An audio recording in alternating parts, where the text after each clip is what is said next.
Stanford University.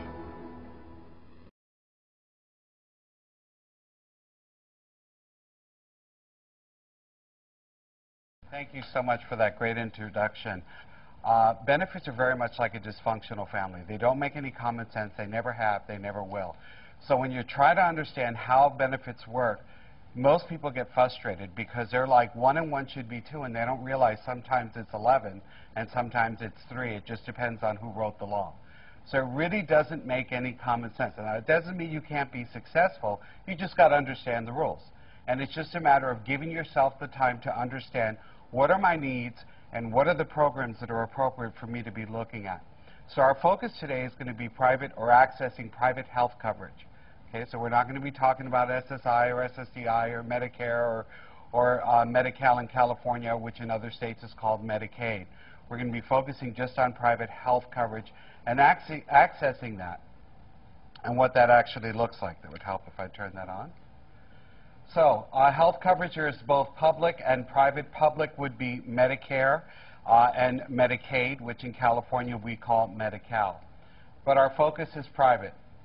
So basically, if you would turn real quickly, and the book that we're working is Health Insurance Accessing Health Coverage, Participant Manual. And I would like you to, if you would, please turn to page number 2. And what I'm going to do to help myself to see so I'm not constantly turning around here is adjust this. There we go. That works. Okay, so the purpose of the training is basically what we're trying to do in the purpose in the training session goals is get you to where you have an understanding of how private health insurance works. What is private health insurance? And then how does it fit into a place for a person if they have a pre-existing condition? That's the simplified version. Now, as far as coverage, you can access it individually if you have a clean medical record. And basically, that means that if they look back about 10 to 15 years and there's nothing going on with you, you can currently, because the law is going to change in 2014, access health coverage in the individual marketplace, and they do what's called medical underwriting. And that's where they evaluate you to decide if they're going to cover you. Kind of like an automobile insurance. They look at your history and decide, you know, we're going to insure you or not insure you. And they actually do, by law, have the ability to do that.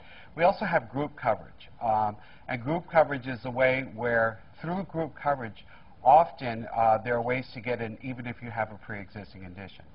So I'm going to tell you a lot of different rules here. And know that I've got solutions pretty much for about every situation right now.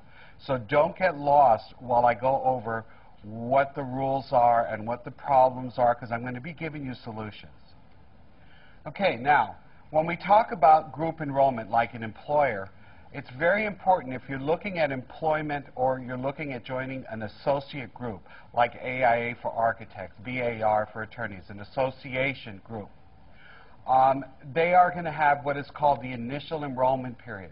So if you're trying to access health coverage and you're going in through a group, if you go the initial time, they're not going to have medical underwriting. They have to insure you.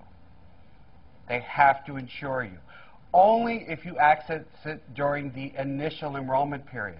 If you say, you know, I don't feel like accessing it now, I'll do it the next open enrollment, well, you've missed the initial enrollment period, and then they can do medical underwriting. So it's very important when people are looking at job changes or taking on employment that if they offer health insurance, that they accept it during the initial enrollment period. Very important that you see that if you're looking at employment as a way to be able to access health coverage, because I'm going to talk about a bunch of different ways that you can access health coverage. Not a bunch, but. So now, before we get into the details of how you deal with pre-existing, I kind of want to go over a little bit about basically what are some different styles of health coverage. So if you would, we are on page number 5. So HMOs. HMOs are health maintenance organization, and when I talk about pre-existing conditions, you'll understand the reason why I'm going over these different kinds of coverages.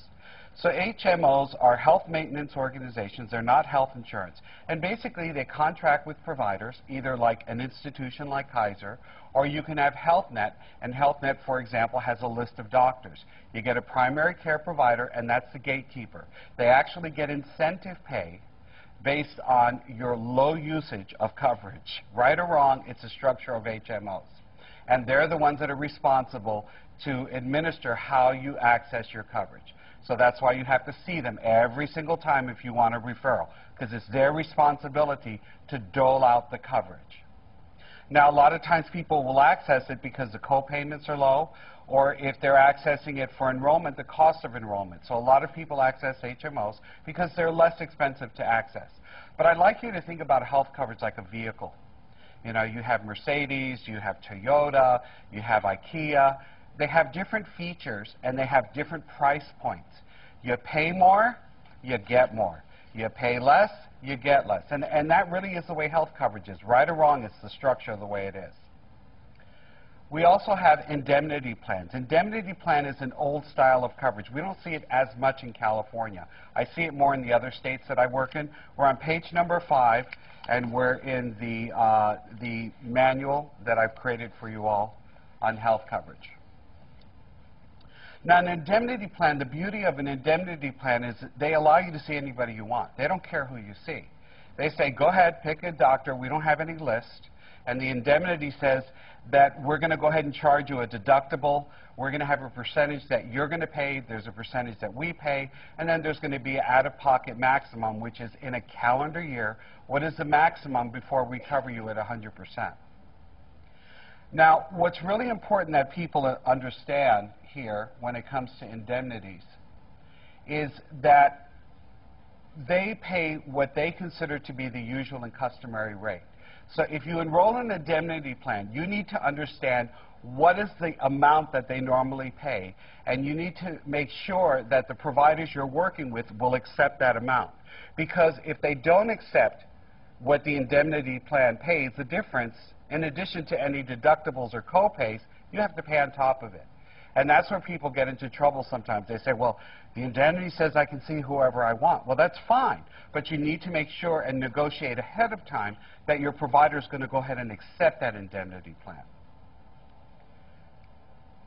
Now, let me go ahead and give you an example of an indemnity plan where we have a $600 deductible.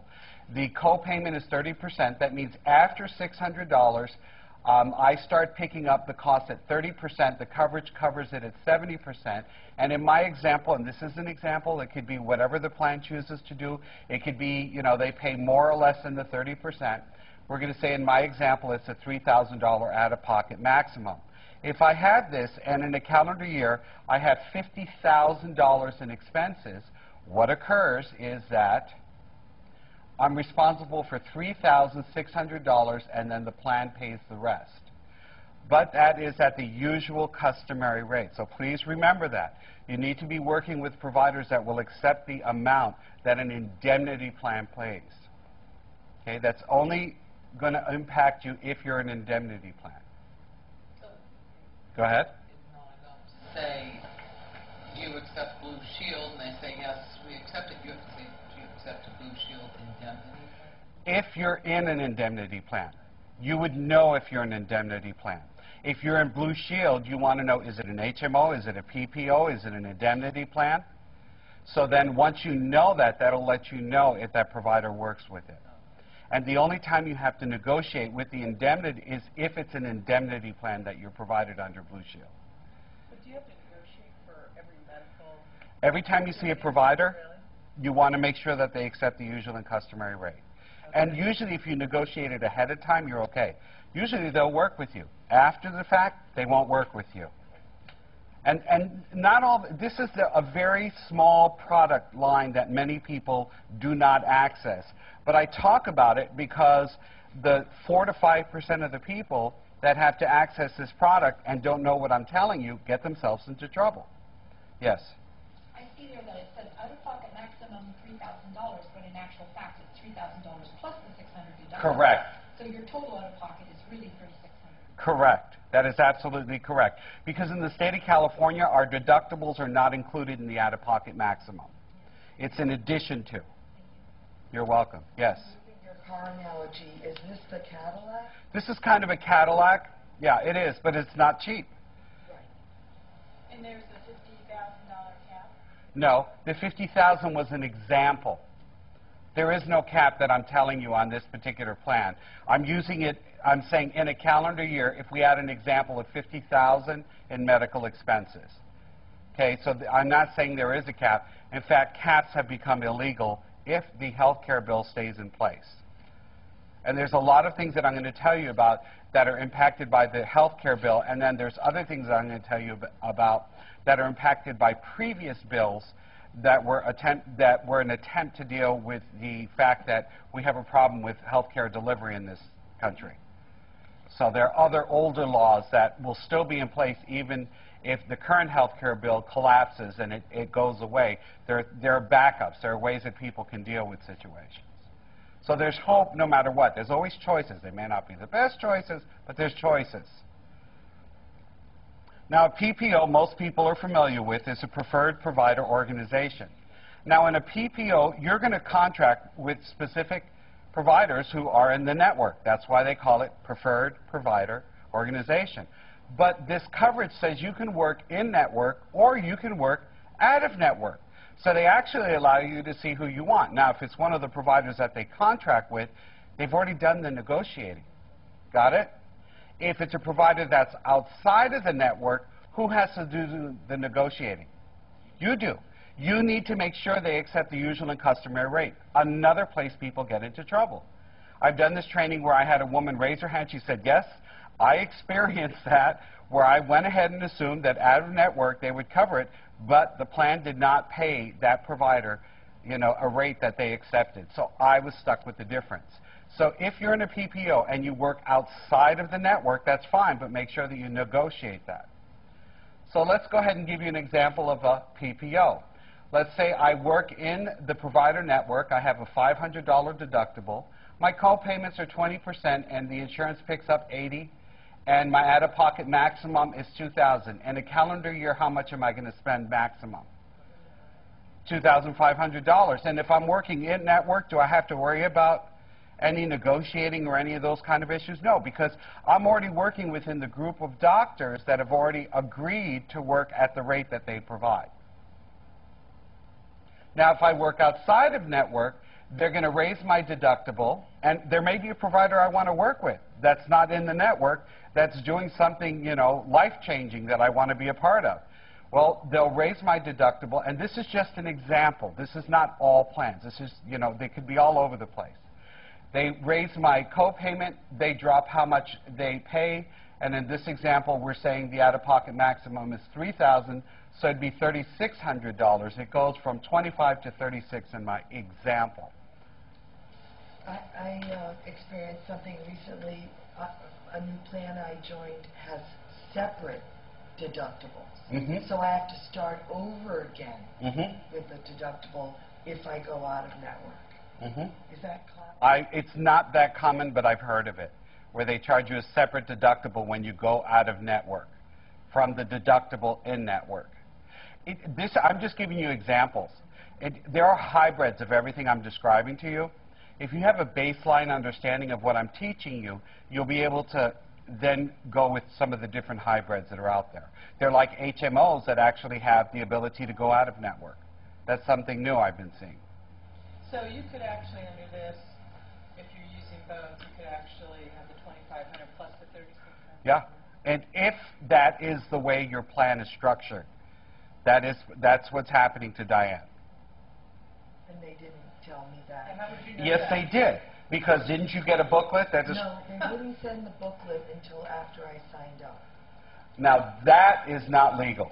Yeah, and I... That is, was it through an employer? No, I have an individual plan, and Okay. it's Anthem. Yeah, they're supposed to provide you the booklet, you know, and provide you the information. Or sometimes they get away with it by telling you it's available online. But it is... You know, but I'm just telling you how they get around that. They are very clever, and they find ways to get around that. Why do the high deductible and HSA type plans? The problem with high deductible is the same principle. The only difference is they raise up your deductible here. You're paying more money on the deductible so that you can pay a lower premium. Now, a health savings account, I don't get into that. That's not health coverage. That's a way for you to save money, that there is a way to reduce your taxes, and that's another specialty that talks about that particular thing. But some plans don't allow that, right? An HSA. No, HSAs are a separate product that are not connected to the health insurance. You either get them via an employer or you have a way to access HSA. Okay, and I don't specialize in HSA, health savings accounts. That's not part of what I specialize in. But high deductibles I'm very familiar with. And I get people all the time, they get into high deductible plans. Now, if their income are low, you know, where they don't have real high income, what I tell them to do is to look at Medi-Cal, keep the private health insurance, and have a combination of private health insurance as primary, Medi-Cal as secondary to cover the deductibles and copays. Because a lot of people think, well, I have private health insurance, I could never be on Medi-Cal.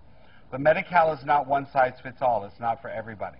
It's very limiting in what it allows you to have, and it also goes after assets if you're over the age of 55, if you were to die. Okay, now the next type of coverage I'm going to talk about is self-insured or self-funded trust. Now, with a self-insured or self-funded trust, again, it's not health insurance. It's where medical costs are paid with funds that are set aside. So you may have a union, and they have the retirement fund, which is $20 gazillion. And what they do is they use the interest off of the money to pay health insurance claims. So they're self-funded. They may have a variety of different places where the money is sitting or different sources with the money is. But what they do is they self-fund the insurance, and then they can work with a separate company that administers, like Great West or MetLife, or I've even heard some of the more traditional insurance companies, as far as their names, now providing or being the administrator for self-insured trusts. The challenge with the self-insured trust is that, you know, you really need to be careful, because there are certain things that I'm going to talk to you about when it comes to pre-existings that you need to be aware of. They're potholes, but that doesn't mean you can't get around them. There are ways to get around them, but you need to be aware they exist.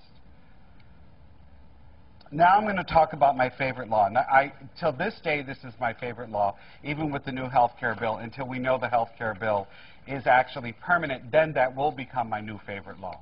But until then, this was created by my friend Bill Clinton, and it is the Health Insurance Portability and Accountability Act. Actually, it occurred in 1997. This is very old. It's been around a long time, and I've been talking about this since 1997. I've been teaching on this.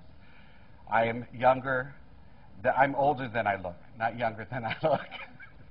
Now, it's Health Insurance Portability and Accountability Act, and everybody knows about HIPAA because they know about the accountability piece. You sign this HIPAA document and that HIPAA document, and in reality, when they passed this particular law, the portability or the accountability part of the law, I don't like. I like the portability part because the accountability actually opened it up to where they have more access than they did previous with the way they changed the law. Now, the portability is what I love, and this is a part where individuals who have pre-existing conditions actually were enabled to now get into the insurance marketplace where they didn't. And it offers protections for people with disabilities and pre-existing conditions. So it basically was designed to bridge the gap. Okay, so it's available. We're page 7. When people are changing employment, returning or entering the workforce, or losing access to group health coverage. Now, part of what I'm going to be going over is a couple of different ways, because you see, the world of benefits is like a what? You forgot my first thing here. I started out with benefits are like a dysfunctional family. Okay? Doesn't make a lot of sense. So what I'm trying to do is to show you, here are you, the individual. You figure out what your needs are, and you look at all the different ways you can access health coverage and what is going to be your best option. Okay? Now, this is a law that's going to stay in place regardless of what happens with the changes that may or may not come about, and it's been around since 1997, and it's important people know about this. Nobody talks about it. First, why do you say that? if let's say we get a new president, and they decide to take and repeal the health care bill, then some of the changes that are coming about, like in 2014, where you can just, as a person with a pre-existing, go out and get insurance will no longer be in existence. Yeah, and that could change. So this is what you fall back on now till that happens, 2014, or if it doesn't happen after 2000, or if it falls away, then this is still in place. So this is why I'm still teaching about this. Could the ones that are already in place go away also? Meaning of the healthcare? I'll be touching on that because that's very abstract to describe that to you without getting into the portions. So when I get into that part of the healthcare bill, which I will be covering, I'll be talking about what happens if beep, all of a sudden it disappears. There are ways to deal with it. Okay, so first of all, what this particular law did is that it first established what a pre-existing condition is. And that was all over the place in the past. So now, when it comes to different types of insurances, be aware there's health care, there's life insurance, there's income insurance, like long-term, short-term disability. This law only applies to health coverage. And it says that health coverage, it's only a pre-existing condition when you've had treatments 6 or less months prior to enrolling in group health coverage. And we're talking group health coverage now. So a group would be an employer or an associate group. So this is you taking a job at, you know, you have a child with Down syndrome that gets a job at In-N-Out Burger, and they've had treatment within the previous 6 months. They have a pre-existing condition. They're allowed in, but there's a window of time that they're not covered. And we'll be discussing what that is in just a few moments. Be aware that taking prescriptions or even physician consultations are considered to be treatment. Okay, so you could be cancer-free and you could be on medications and you haven't seen a doctor in a year, but because you're taking medications, it's a pre-existing condition. Is it the end of the world? No, it just lets you know where you're at so that you can know what choices you have available to you. This is any prescription whatsoever. Correct. Yeah, they'll look at the prescriptions you're taking. Well, that trivial condition then becomes a pre-existing condition. So if it's a back injury or if it's a sciatica or whatever it is. Something for my acne, right? From what? Something for somebody's acne, for example. Yeah. Well, yeah, and if it's a pre-existing and it's acne, well, then there's going to be a window of time the acne is not covered. It's not, I didn't say that if you have a pre-existing, they can't cover you. I'm just establishing that you have a pre-existing. We're going to now get to the step of how long can they not cover a pre-existing? Yes. Okay. Now, the second thing that this law established is that the periods of time that insurance plans said that they weren't going to cover pre-existing was all over the place. So what they said nationally, and this is a national law, we are going to say that the maximum that any health plan that is offered by a group is 12 months that they can't cover pre-existing. So that means after you've been on the plan for 12 months, they have to cover the pre-existing.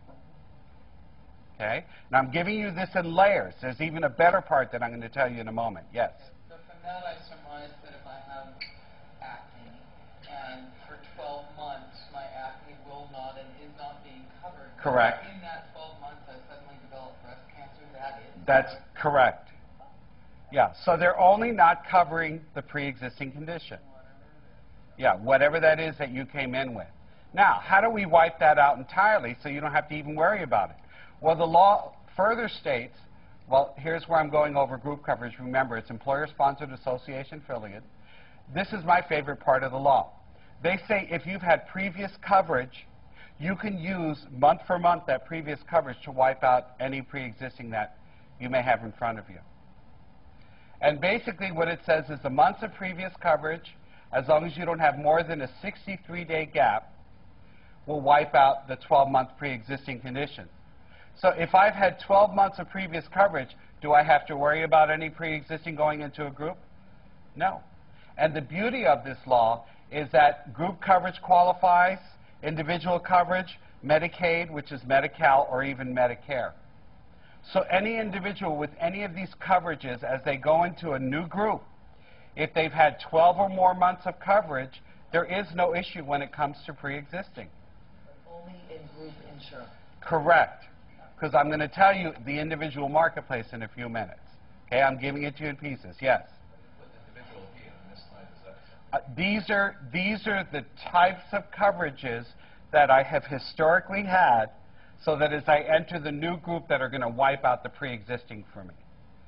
So let's say I was on Medicare.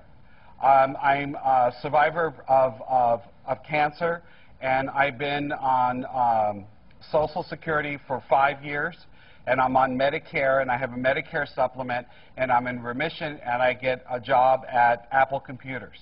And they offer a PPO. And I've been on Medicare for more than 2 years.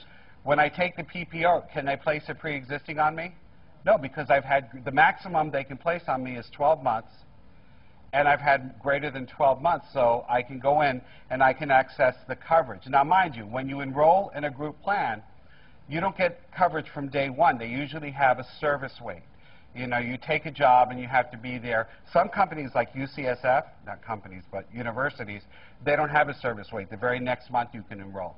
Others say 3 months. Some say 6 months. But from the minute that you enroll, you know, if you've had previous coverage, you can wipe out the pre-existing. And the beauty, there was some pens up here, or I was going to.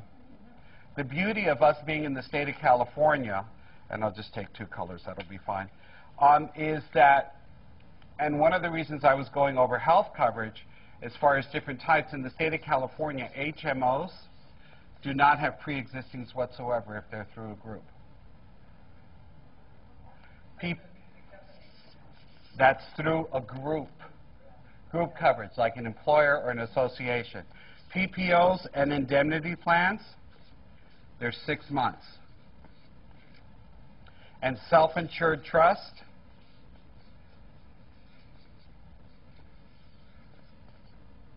is 12 months.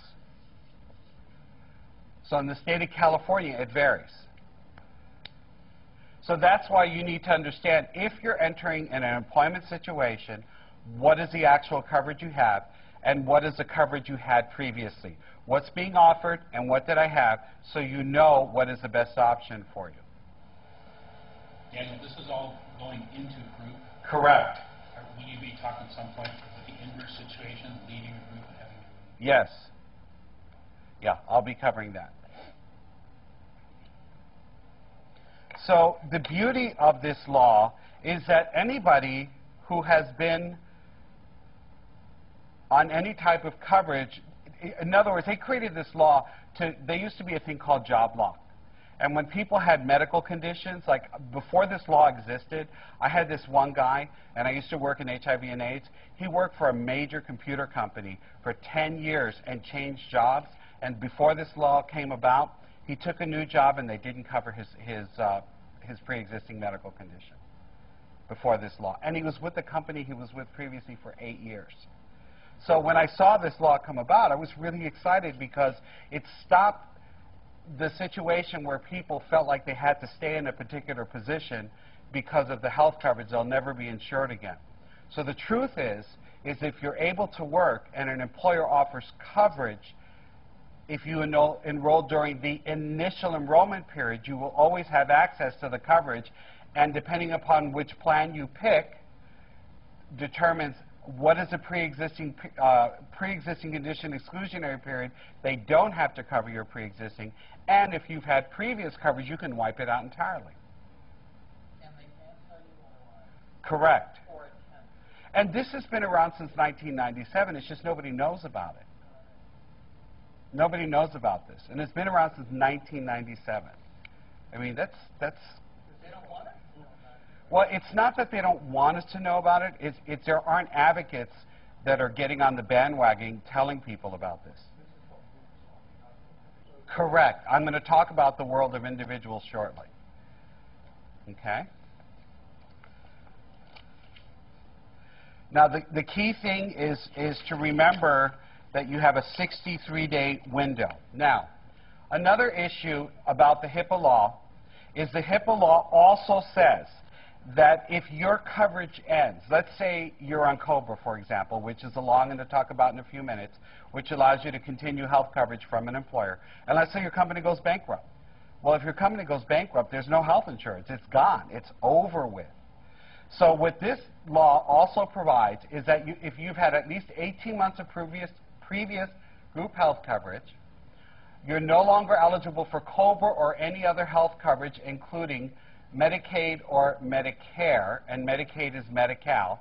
That doesn't mean that you have to apply for it, but you're not eligible for it. And your previous coverage ended within 63 days, what they're going to do is allow you to access what's called a HIPAA plan. And it actually allows you to go to the individual marketplace from a group to the individual because my group coverage ended. So you can go from a group to an individual, the company goes bankrupt, or you know there's no longer a group because they have, let's say they stop offering health insurance at a particular company, or you decided to become a contractor, you went on to COBRA, your COBRA runs out. Or if you lose your job. Well, if you lose your job, you can do COBRA, which is usually cheaper. Yeah, in California, depending upon the type of coverage, it can last up to 36 months, and I'm going to talk about that shortly. So the beauty of this part of the law is this allows somebody to go from group to the individual marketplace without regard to their pre-existing condition. Now, the problem is the benefit is it's giving you access to individual health coverage, basically to go from group to individual. The problem is you have to get them through an insurance broker who knows about them. And because they don't offer a lot of payment to the insurance brokers, a lot of insurance brokers, oh yeah, I heard about those, and they don't want to be bothered with it because it's like selling a used vehicle, you know, when you can sell a new car and get a higher commission. You know, it's just the way business works. Now, I know a few insurance brokers who actually will work with these plans. They're often referred to as HIPAA plans, and they're not regulated, so the premiums can be very, very high. You know, it's not uncommon to see somebody in their 50s pay a premium of about $1,000 a month. So they're very, very, very high. But let's say you have resources and you don't want to go on to Medi-Cal, and this could be an option. You know, so it's all about looking at where you're at and what's the best what's the best direction for you. Now, mind you, the HIPAA plans are really, they've been around since 1997 and will be around till 2014. If the new law comes into place, okay, then we won't need this anymore. You can, as a person with the pre-existing, you can go ahead and get an insurance plan based on your age and the area you live in, not any medical condition that you've dealt with. Did they expire other ones in 2014? No, there is no expiration on this. I'm just saying if that law comes about, then you don't need it. If that law falls away, you've always got this as a backup. Now, COBRA, which was previously mentioned. COBRA is a federal law, and it actually provides where the employer is responsible to provide notice within 14 days to the previous employee, and then the individual has 60 days to sign up for it, plus an additional 45 days to pay the first premium. I've seen people enroll in COBRA and then not pay the premium, use the coverage, and then they wind up being they go, well, I can't afford the premium, and then they have somebody coming after them for the expenses, the full amount of the expenses. If you enroll in COBRA, pay the premiums. It'll be cheaper than having to pay the full cost of the treatment that you received. Okay? Now, basically what it is as far as enrollment, I just went over, as far as the benefits, what you're doing is you're staying on the group plan, whether it's through an association or through an employer, but the difference is you take over the responsibility for the premium. So you stay on the same group plan if you leave employment, but you take over the responsibility for the premium. The cost is 102%, so it's the full premium that your employer is paying plus an additional 2%. Now, a lot of people get confused here because they'll be on a health insurance plan where the employer charges them $50 a month and then they pick up the rest. Well, when you're on COBRA, it's the whole amount. The portion that your employer's paid, the portion you're responsible to pay, plus an additional 2%. The duration is 18 months. It lasts for 18 months for people who are accessing it. Now, be aware that when it comes to COBRA, a lot of people think, well, you know, what happens if I get fired? What happens if I'm not a good employee? No matter what you do, you have COBRA. The exception is gross misconduct. And gross misconduct is arson, embezzlement. Enron employees may have been accused of gross misconduct. That kind of extreme behavior. You know, so it has to be really extreme for them to not offer you COBRA. You can be a lousy employee and use profanities with your employer. They still have to give you COBRA. And there is no specified period of time that you have to have been employed. You have to be there long enough to be enrolled in the plan for at least 1 month, and then after that you can get COBRA. Now, we're in California, and California, I'm going to go over this, and it's not in your handout because the handout that I've given you is basically the one that I use for national trainings. But in California, we have a provision where we have what's called CalCOBRA. And CalCOBRA is basically, because COBRA is a national law that's for group sizes of 20 or more, California says, well, let's help our people, and they created CalCOBRA. And what it does is it covers group size of 2 to 19. And the difference is this. With CalCOBRA, it covers people from 2 to 19 for up to 36 months, or people who are in bigger sizes, after the initial 18 months of COBRA, it gives you an additional 18 months. So in the state of California, okay, COBRA, because of the CalCOBRA laws, regardless whether you're in a little group or a big group, lasts for 36 months. The exception is when you're in a self-insured, self-funded trust. That's the exception. They're not obligated to follow the CalCOBRA law because they are not health insurance. Okay?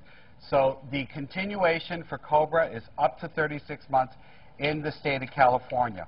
Let's say that you're actually on a self-insured trust.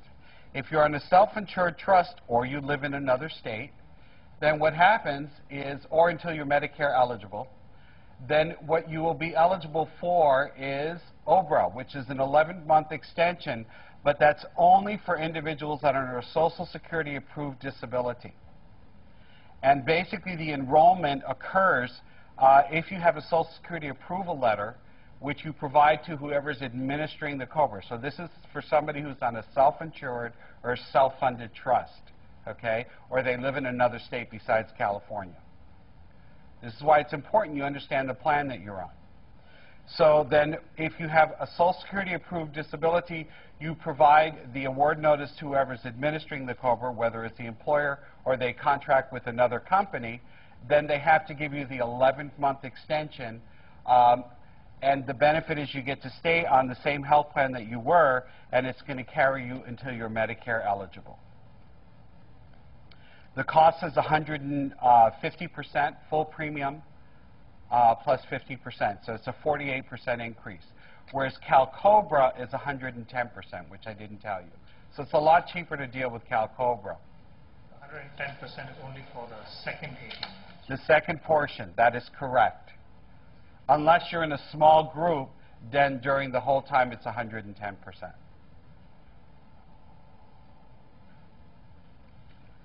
Now it's going to last for the 11 months or until you're Medicare eligible. And if you go to my website, Benefits Education Center or benefitsec.com, I have a list of web links for all of the information I do trainings on. Okay. So COBRA 18 months, over 11 months, till Medicare eligible.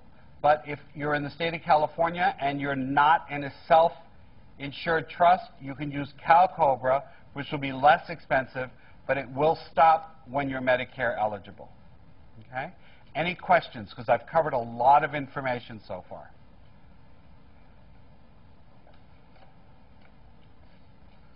Okay. Yes? If you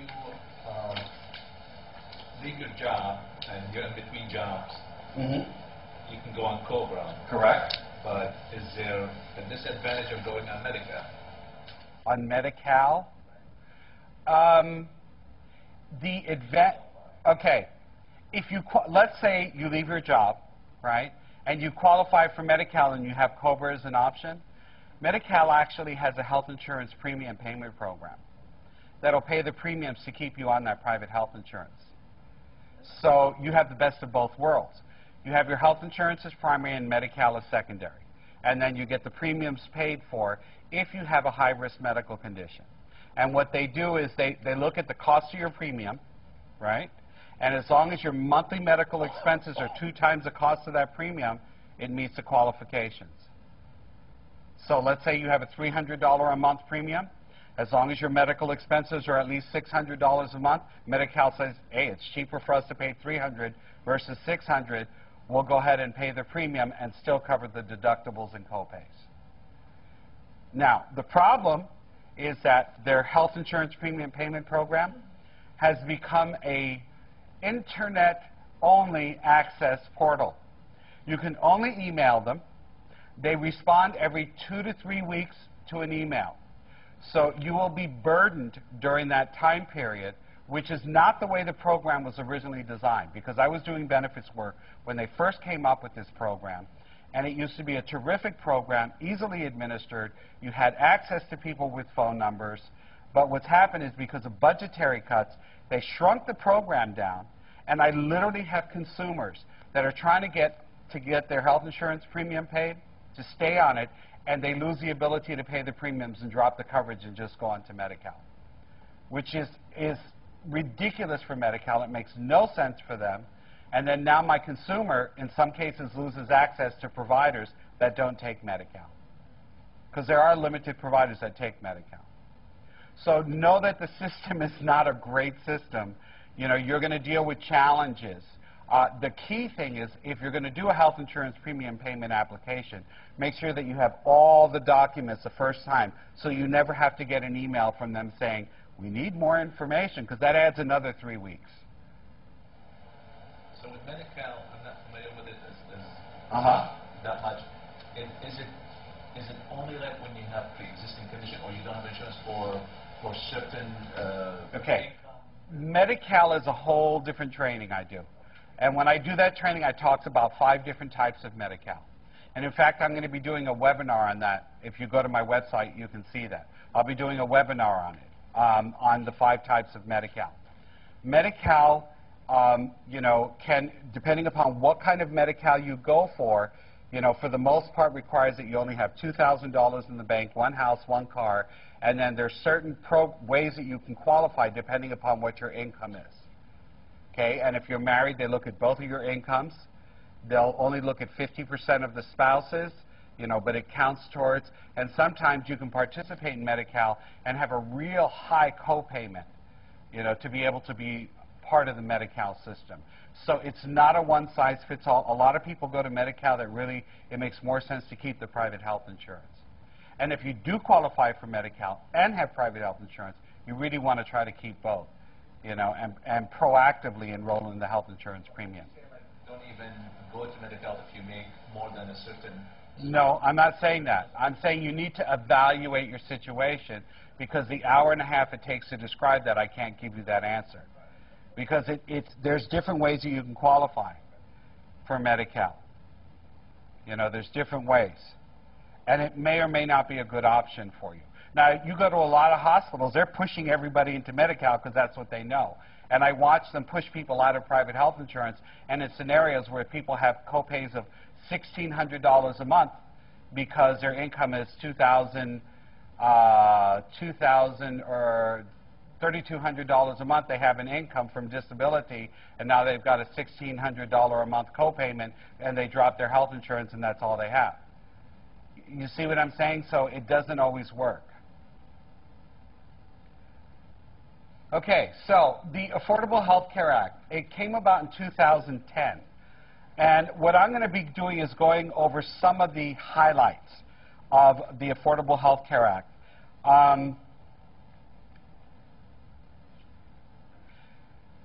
Okay, here we go. How come that jumped to there? Okay, here we go. 2010. Basically, it allowed to where we can have individuals having access who are uninsured. Now, in the state of California, what we have is we have a program, and I've given you a separate booklet here, which is the PCIP and the Mr. MIP program. There are two things that have been folded together, okay? One from a previous law from many, many years ago, and I've been working with it since they created Mr. MIP, and the other one which is part of the new health care bill. If the PCIP and the Mr. MIP, once the new law comes into place, 2014, that says anybody can have any other health insurance, this will fall away and people will be encouraged to go out. But if the health care bill ends, okay, and they don't continue with the health care, Mr. MIP will continue, PCIP will end, which is pre-existing condition exclusionary plan, and then PCIP people will look at a HIPAA plan. You remember I talked about if you are on a plan and you lose coverage, then you can go for a HIPAA plan, but the premiums are going to be very high. Now, what the difference here is in these coverages, and I could have sworn that was in this handout. Give me just a second here. Yeah, here we go. All right, so this is slightly out of order, and I apologize for that. But there is a method to my madness, so here we go. So basically what this booklet does is this explains the two types of coverage that are available to people with pre-existing conditions. Now, this is another option of what's out there for people with pre-existing conditions.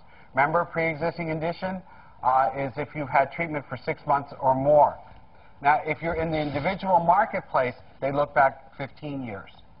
Okay, the individual marketplace has the ability to look back 15 years.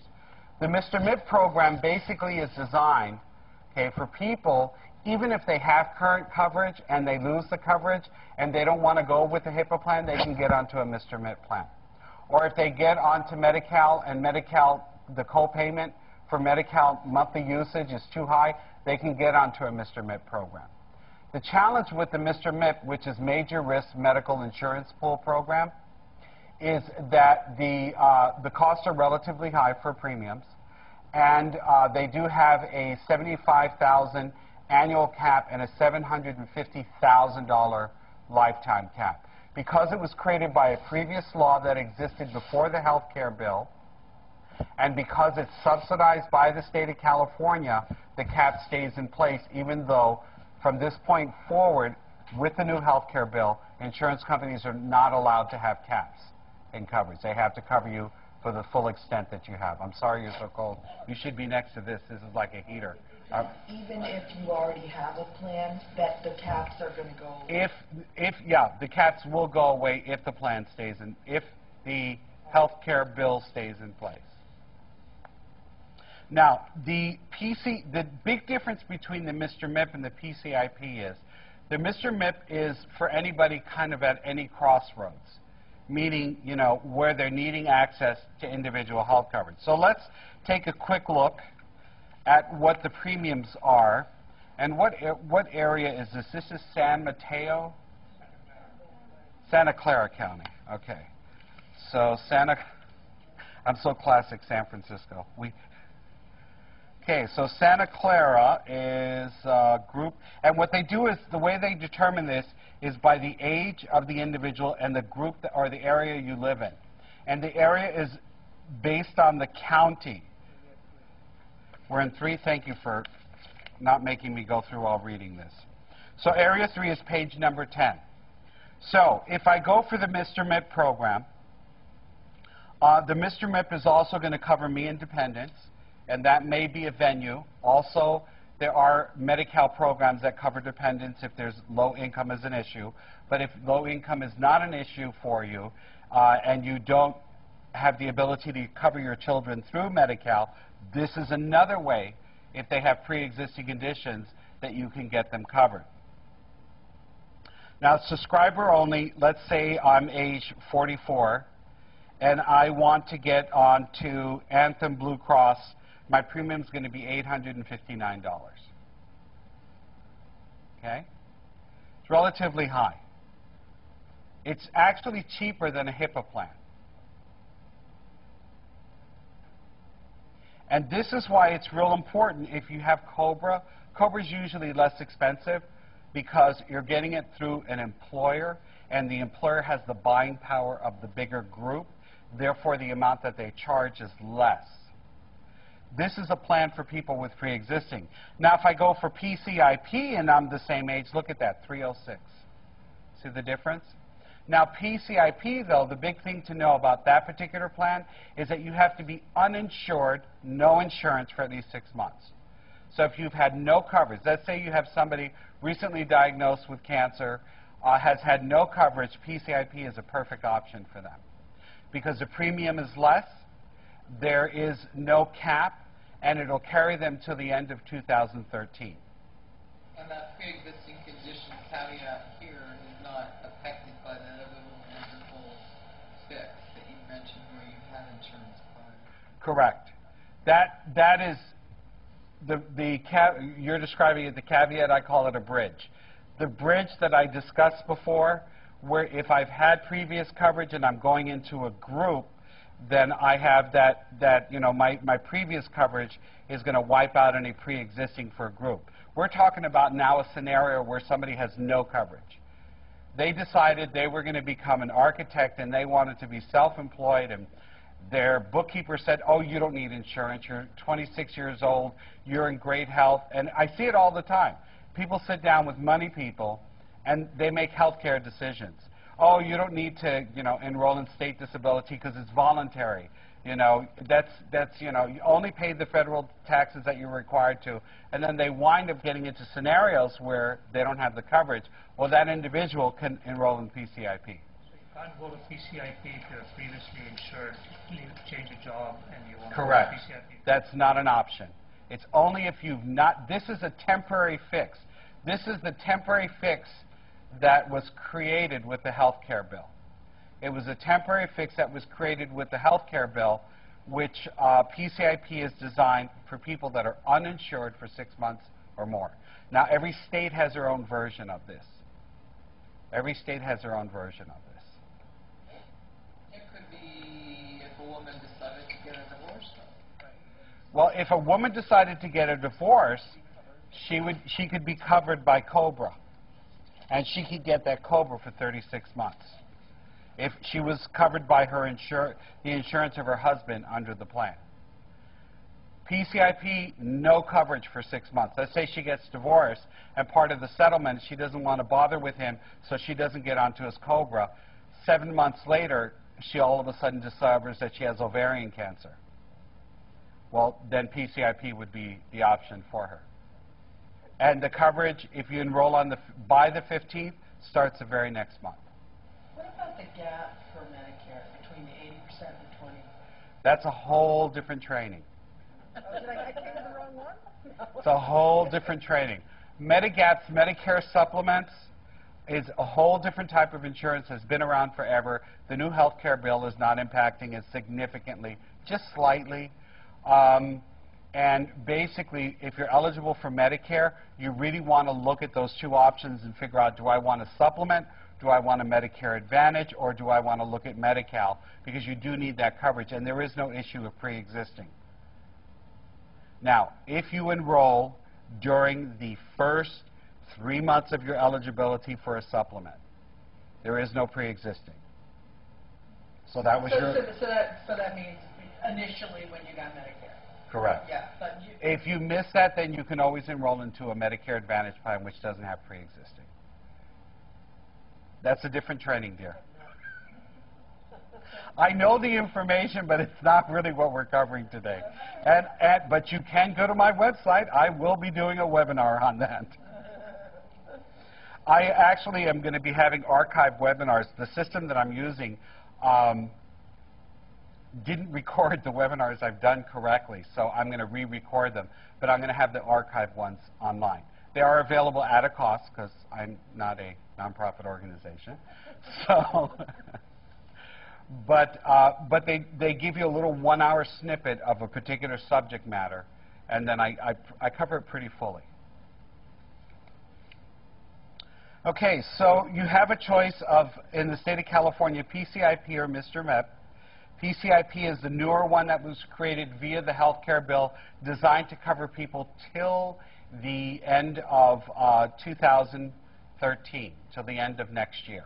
And then 2014, then if you have a pre-existing, it's not relevant, you can go out into the individual marketplace. And a lot of what I've taught you tonight is not relevant anymore. You don't have to worry about it. You can just, you want it, you don't like your, it's like, you know, you don't like AAA, you go to Geico. You know, it's going to be that easy, you know, for people in the future. Right now it's not. It's complicated because there are multiple different laws that you have to look at depending upon your scenario. Jack, you had a question. No? Okay.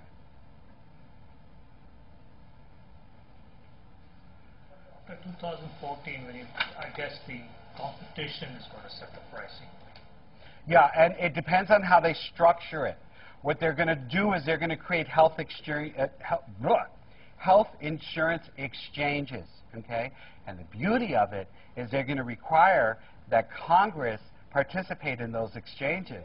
So the exchanges are actually going to be decent, you know. They'll be decent.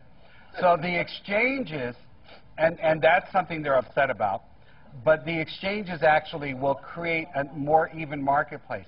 Now, there is a provision in the law that says that everybody has to be insured, just like in California, if you have a car, you have to have insurance. But there's also a provision in there, if your income is below a certain amount, you're exempt. So people who really can't afford it are actually exempt, and there's a provision to cover them under Medi-Cal if they're low income. You know, so the law actually has a bunch of different ways to cover people, but the reason why they want to require everybody to be insured is so that everybody's insured, and then the insurance companies are saying, well, we've got enough, the risk is spread out far enough, and we can keep the rates down. If everybody's not insured, then that spikes up the premiums. What do you think about the rates? What's going to happen when those... I don't know. It depends. Well, in my experience, I've never had this happen before. I don't know. I honestly don't know. I wish I had a crystal ball. I'd be a millionaire. I'd be a gazillionaire. So there's really, it's not defined yet when a pre-existing condition is in effect, that no pre-existing condition, like the 214. In 2014, that is when, if the law stays into place, if you have a pre-existing condition, you can go into the individual marketplace and pick a plan. Correct. They base it on your age and your area. And they can't base it on your sex either anymore. Yeah, because women have paid higher premiums. And they can't base it if you have a chronic condition? Nope. Okay. If pre-existing is no longer a part of it. January 1st, 2014. Correct. So all the enrollments will start earlier. We'll see. We'll see, because you see, when they created the PCIP, you know, they set an October deadline for it to actually be in place, and it wasn't until November, almost December, before people could enroll. So I don't think it's, you know, we're going to hear about it, and they're going to fight, and they're going to go back and forth. Now, that part I know about. Nothing ever goes smoothly. You know, so just know it's going to be a little bit of a bumpy ride before they come about. So what I recommend is people, whatever plans you're on, stay on them until you know for sure there's a clear way to make the transition. So you need to understand what I've taught you before you make the transition. Is it likely that the plan you're on will, just because of the competition, go down? It's very, no, there is a possibility. Yeah, there is a possibility. There is a possibility, right. There is a possibility, that, see, because she's on a health plan that is not charging her based on her conditions, that's charging her based on her age and area, because she picked it up before she ever had a pre-existing. And forgive me if I've overstepped my boundary, okay? So because of that, she's paying based on her zip code and the year she was born. Okay? So they're not basing it on any condition if she has one or doesn't have one. So if the whole marketplace changes, then they potentially could reduce her premium. Yes? The law stays in place. What's going to happen to COBRA in 2014?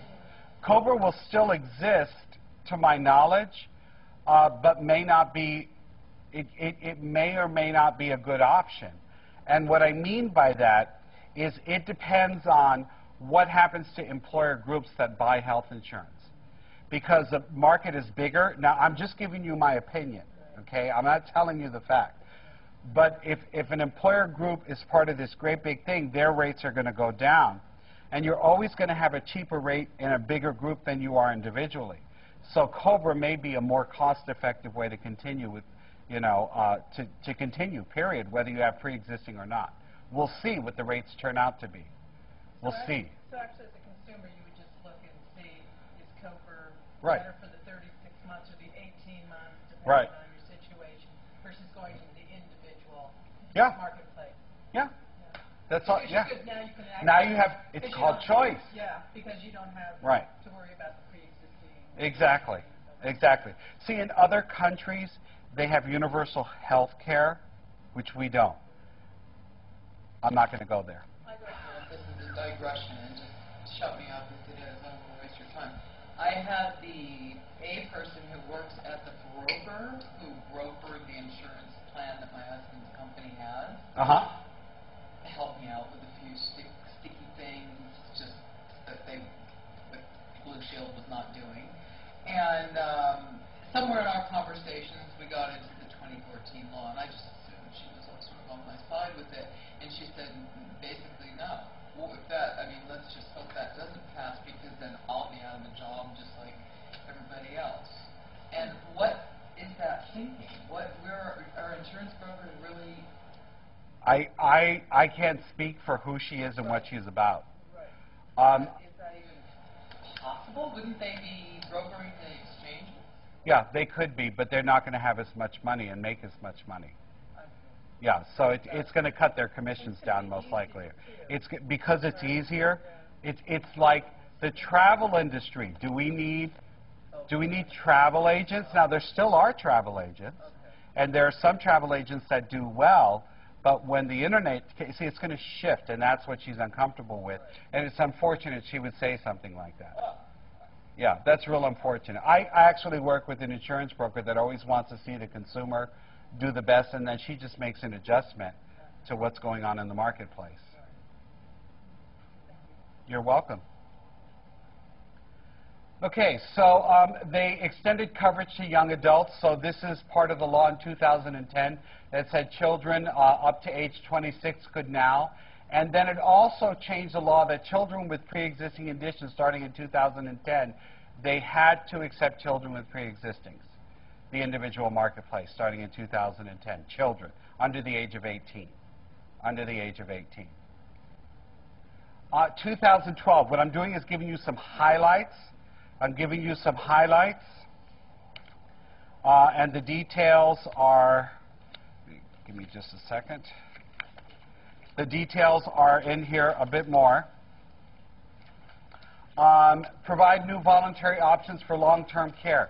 That was supposed to come about, or that's coming about this month. Why am I even bringing it up? Well, a lot of people utilize Medi-Cal as a long-term care option, which can be really expensive and require a lot of legal help to protect the house and the assets and the property, and then it creates this reliance on the government system. Wouldn't it be nice if we could afford to purchase long-term care? Well, they're going to open up, and we'll see what they look like, accessing long-term care plans. And if enough people buy them, the price will go down. And I think I'm really excited to see what they wind up looking like. Yes, correct. This is what I'm going over right now is national, correct. We're turning to page number 16.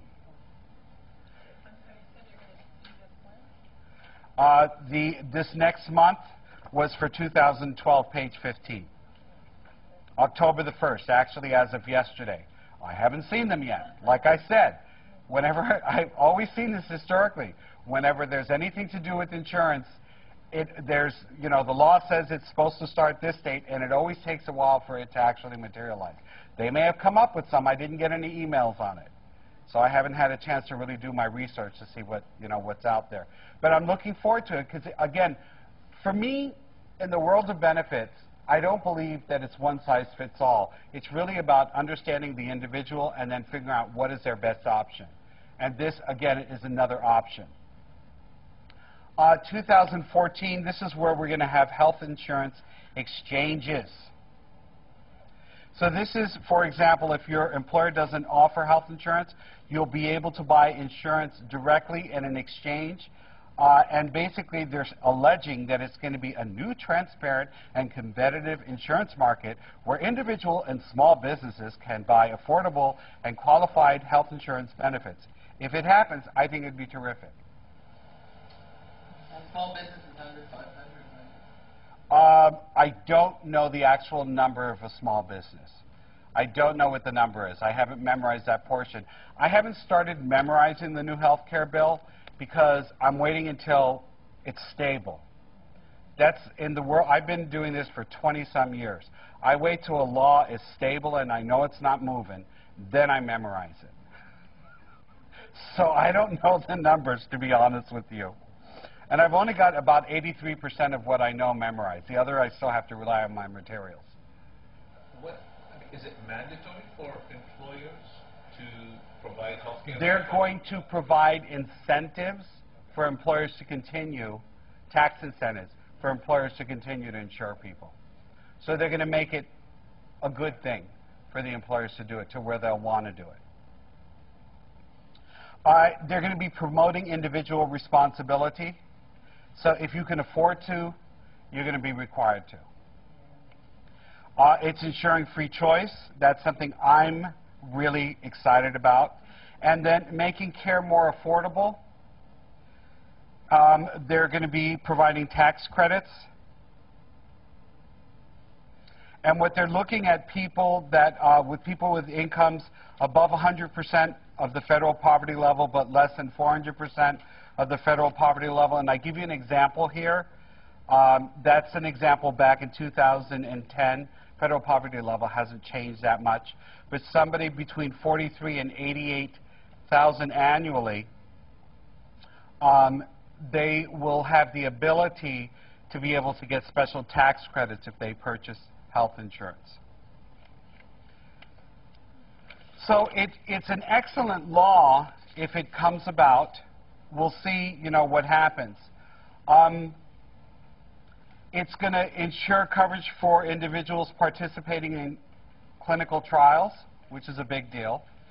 It's eliminating annual limits on insurance coverage, page 17. There's no more discrimination due to pre-existing conditions or gender. And it's going to increase small business health insurance tax credits. Mm-hmm. I recently became aware of a bad thing in the law. So if you've had any pre-existing condition, for the rest of your life, it cannot be covered under preventative care. So in other words, if you've ever taken a drug, for instance, that gave you osteoporosis for the short time you were on the drug, for the rest of your life, you can never be covered for your DEXA scans. Preventatively, you can't be covered. Right. But if it were treatment, well, that's true. But then you would have your co-pays and your responsibility. Yeah, the normal coverage. So preventative care, in a way, discriminates against people who have had... No, what it tried to do... What it's trying to do is say that preventative care is for something so it doesn't happen. Once it happens, it's a pre-existing condition, and it's treated like any other condition with this new law. You go in for a test or a scan or a mammogram, and you come out and they say you have it. Then that test itself isn't even covered under preventative. Well, it's not that it's not covered. It's not covered for free under preventative. Right. It's not considered Right. We couldn't win everything. Right. You know, be aware, whenever they create laws, there are good parts to it and bad parts to it. Like when I told you about the HIPAA law, I love the portability piece. I hate the accountability piece. So there are parts of the Affordable Health Care Bill that got snuck in like a sandwich with a spoiled piece of lettuce. You know, there are parts of it that I don't like. But what I'm focusing on is a part that's helping my community, which is that individuals with disabilities that have pre-existing conditions.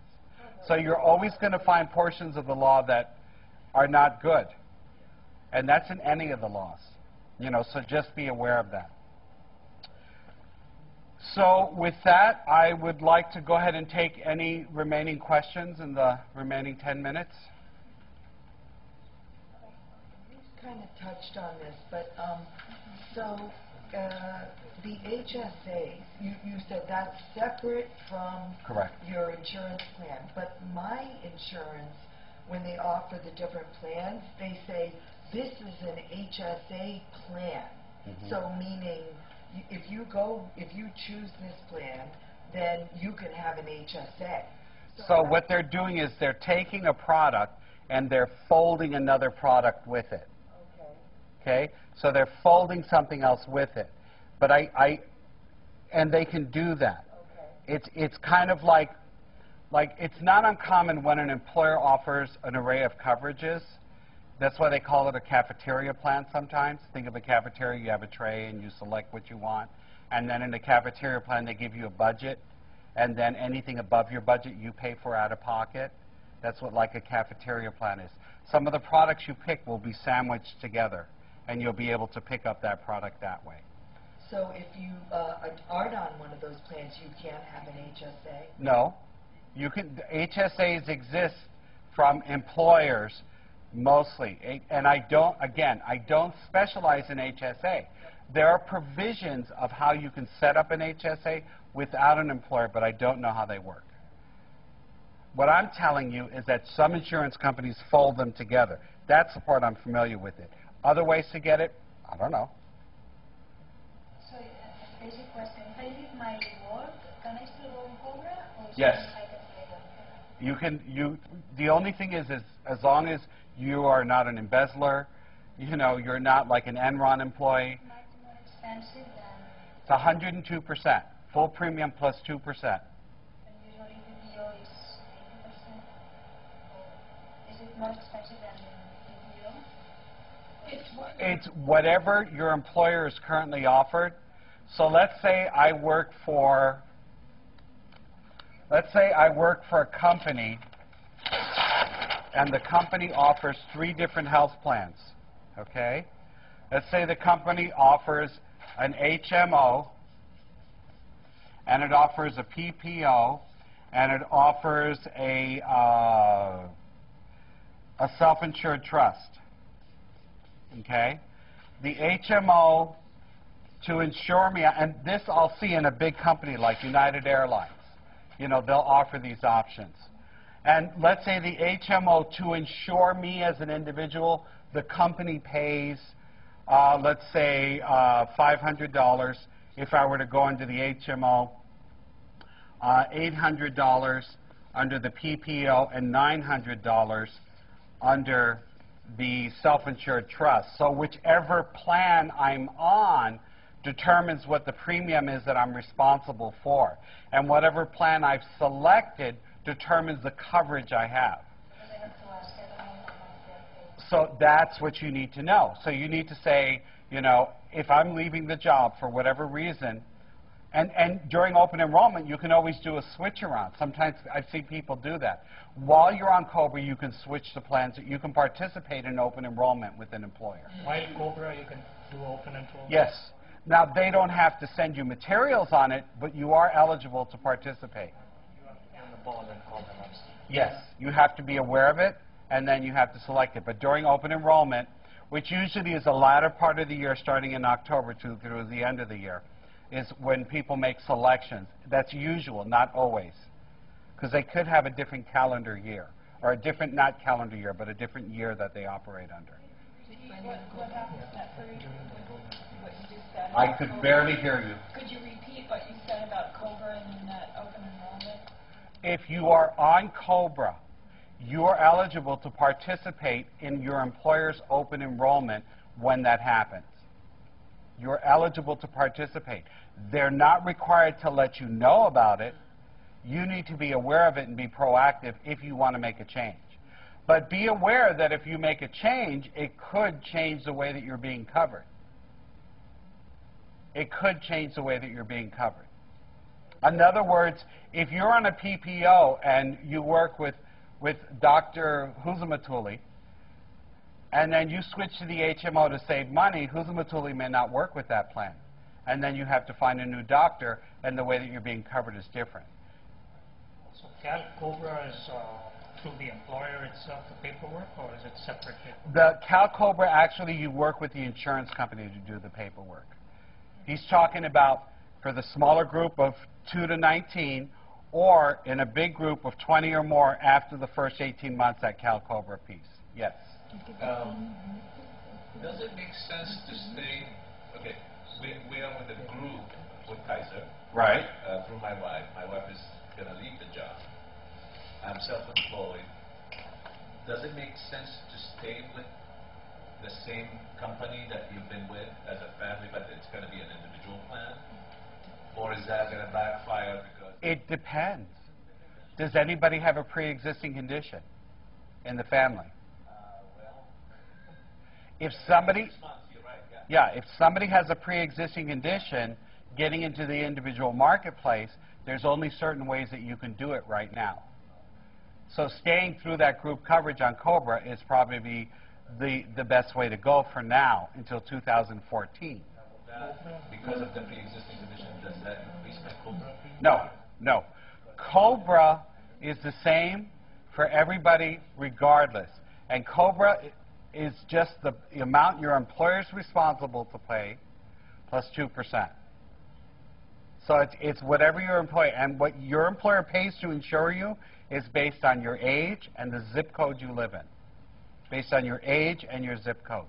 And then they also look at the group, okay, and the usage of the group, and then they're given a rate, depending upon how much that group is using. So it's Kaiser's position because it's the provider and the company. Yeah, it's not, it's actually, we're seeing that kind of structure becoming more of a big thing.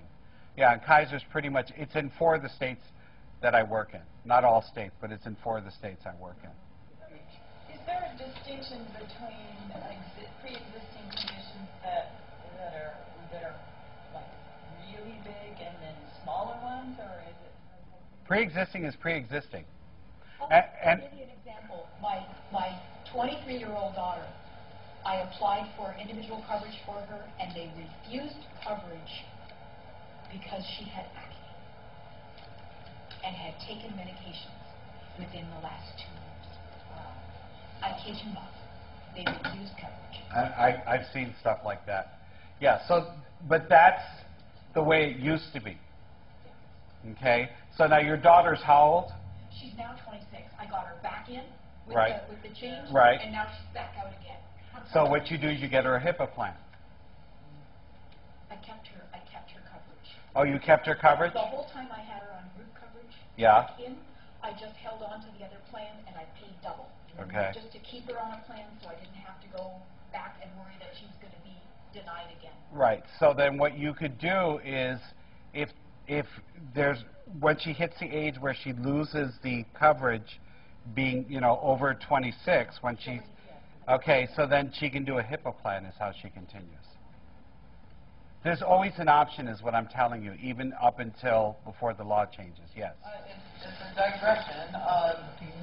Good thing about physicians will see their payments modified and value care and really? Basically what's happening is instead of physicians making money off of how many people can I see in an hour, they're going to be making money off of what is the quality of service I'm providing. And that's what that's about. And who's subjective? I don't know how they're going to implement that.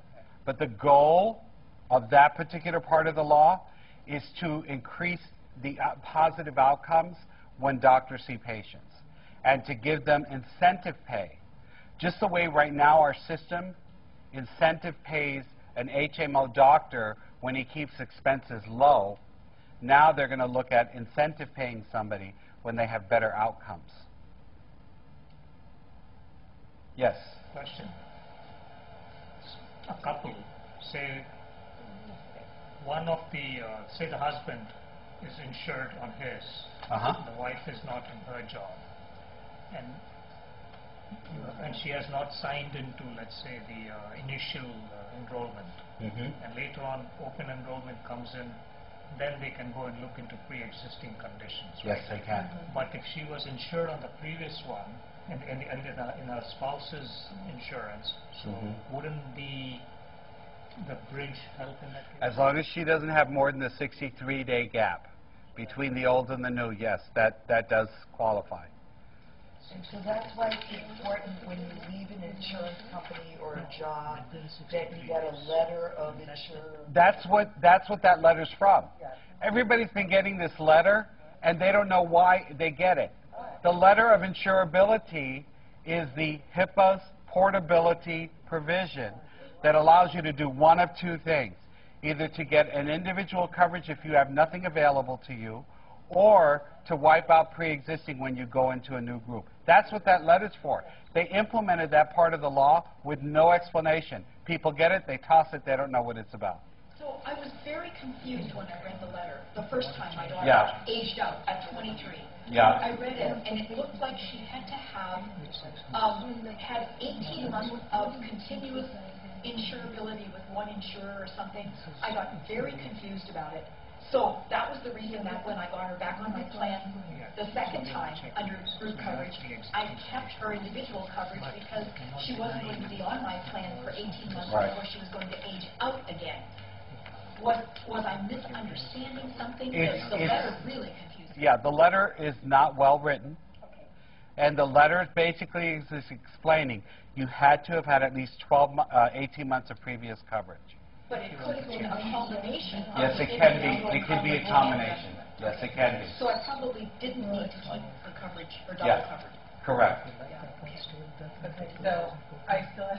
so I have the Medicare, gap. So do I just get on Google and start looking for Medicare? No, go to Medicare.gov. Medicare.gov is the best place to go to when you have questions. It's a wonky website.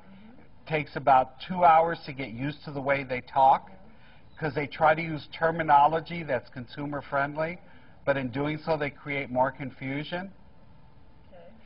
So I would recommend you go to Medicare.gov. And they have the Advantage plans there? They have all the Advantage plans there, correct. And they'll have them based on your zip code. You can put your medications in based on your zip code, and it's real easy to do that. Another way that you can get help is with the HICAP program, the Health Insurance Counseling and Advocacy Program. That's only for people that are Medicare eligible, and they actually help you to make a choice if you're looking at Medicare supplement plans, and some of them have knowledge about Medicare Advantage. They said I couldn't do supplemental. Who said you couldn't? Why? Well, I was calling around for supplemental. Okay. And they said, are you within the first 3 months of your Medicare eligibility, or are you past that? for years. Okay, then you've lost the one window that you had to enroll in a supplement. The next time you have it is when you turn age 65. So what you need to do is to look at a Medicare Advantage plan, their website. It's really straight. Under Medicare.gov. Medicare.gov? Medicare.gov. What was the other one? HICAP with this, hold on a second, HICAP with this Health Insurance Counseling and Advocacy. But HICAP, yeah. But the Medicare website for your scenario will take care of you, yes. I thought Medicare was only possible when you were 65. No, you can be Medicare eligible if you're disabled, under the age of 65, if you have disability. Which the SSI office. No, you could be SSI or SSDI. There's 2 programs. SSI and Social Security provides 2 programs. Boy, we're really going off. Social Security provides SSI and SSDI. Everybody confuses the 2, mixes the rules together. SSI is based on need. SSDI is based on contributions. SSI in California comes with Medi-Cal. SSDI comes with Medicare. And SSDI is basically accessing your retirement money early based on disability. That's what SSDI is. And then you become eligible for Medicare. after 24 months of being on Social Security disability insurance. After 24 months of being eligible. And I mean, I got a letter from SSDI after a lot of treatment and really bad stuff happening to me, and they just said basically you just have to go back into the workplace. Well, that's because depending, okay, Social Security, 70% of all the people that apply get denied because they don't present their case in a way that Social Security gets it. Now, benefits are like a dysfunctional family. That means that if you want to be successful, you need to know how to operate within a system that doesn't make sense. In my private practice, 80% of my initial cases are granted. I have a medical reviewer that reviews the case. We set it up. We present it to them so straightforward. They're like, oh, this is going to be an easy one. Let's work on it. And they grant them. You know, and if you have certain types of cancers, depending upon how the medical record is developed, even certain cancers can fast track you into Social Security. You're hireable? Yeah.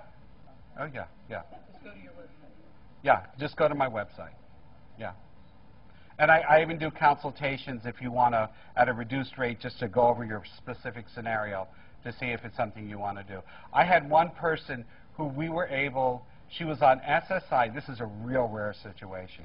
She was on SSI but should have been on SSDI, and we were able to get medical records back to the 70s because we could find them. Now, that's rare.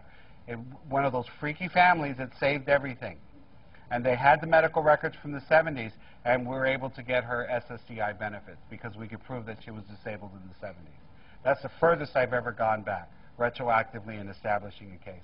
But in some cases, you could lose benefits if you can't prove that it was their fault, that they didn't put you on the program. Again, we're into a whole different direction of what I do. Yes? I was talking about eligibility for Medicare. So disability is one trigger, otherwise age 65. Otherwise age 65, that is correct.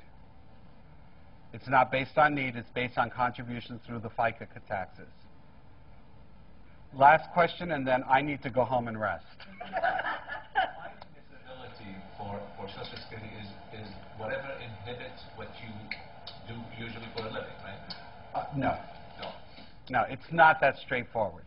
Social Security's definition of disability, and I'll give you the shortest version of it, because when I do a class on this, I spend an hour on this particular section, okay? But the shortest version is you're unable to do any type of work based on your age, your education, and your work experience. Any kind of work. Based on your age, your education, and your work experience. And the way you prove it is via your medical record. So your medical record is a document. Now, the trick to getting a Social Security case, one, is if you have a medical record, they have a book which is called the Blue Book, and it has all the conditions that are automatic qualifiers. If you can trigger an automatic qualifier, you get into the system more easily. And that's what I always look for in my practice. Last question. That is it. Thank you very much. I hope you've had a good time. For more, please visit us at stanford.edu.